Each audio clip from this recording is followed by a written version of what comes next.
রাজধানীর কারওয়ান বাজারে র্যাবের বিশেষ অভিযান পরিচালিত হয়েছে।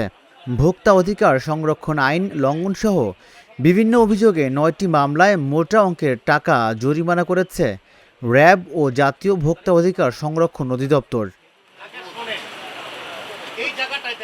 সোমবার সকালে কারওয়ান বাজারে কিচেন মার্কেটে এই সতর্কতামূলক অভিযান পরিচালনা করা হয়।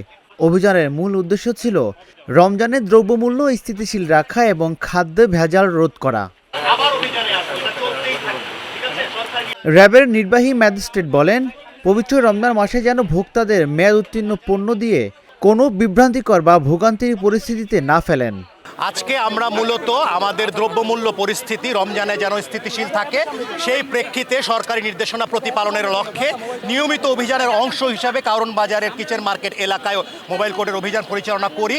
আমাদের সাথে আপনারা যেমনটা আমাদের র্যাব 2 এর অধিনায়ক বলছিলেন, আমাদের র্যাব 2 এর সহায়তায় আমাদের সাথে ভোক্তা অধিকার সংরক্ষণ অধিদপ্তরের প্রতিনিধি আমাদের সাথে উপস্থিত ছিলেন।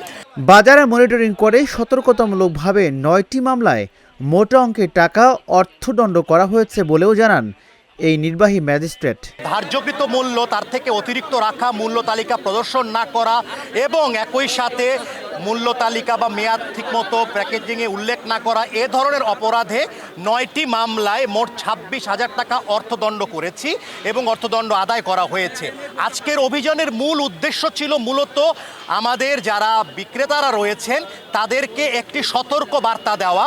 পুরো রমজান মাস জুড়ে আমাদের যে বাজার মনিটরিং চলবে সেই বাজার মনিটরিং কার্যক্রম অংশ হিসাবে আমরা মূলত তাদেরকে প্রথমত সতর্ক করেছি। ভবিষ্যতে আমরা একই অপরাধের পুনরাবৃত্তি দেখলে আমরা কঠোর আইনি পদক্ষেপের দিকে পরিগণিত করব। দ্রব্যমূল্য স্থিতিশীল রাখা, ভেজাল দ্রব্যর পরিস্থিতি না হয় সেটি নিশ্চিত করা এবং বিক্রেতাদের সচেতন করাই ছিল এই অভিযানের উদ্দেশ্য। রাজিবুল ইসলাম, ঢাকা জার্নাল, ঢাকা।